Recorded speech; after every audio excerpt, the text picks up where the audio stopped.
বাচ্চারা কিভাবে দড়ির উপরে উঠতেছে, অনেক সুন্দর তো, অনেক সুন্দর।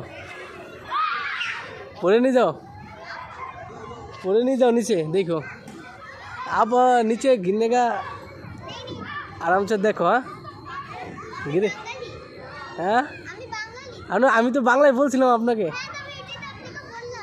হ্যাঁ অনেক সুন্দর। আচ্ছা অনেক সুন্দর জিনিসটা, আমি তো বাংলায় বলছিলাম, ওরা বুঝেন না দিকেই তো আমি আল্লাহ হিন্দি বলছি। আচ্ছা তোমার আব্বু আম্মুর সাথে আসছো? যাক সময় কাটাও, এনজয় করো, অনেক সুন্দর তো। ভিডিও করছি, তোমার সমস্যা আছে? তুমি তো বাবু মানুষ, তুমি আমার মেয়ের মতন।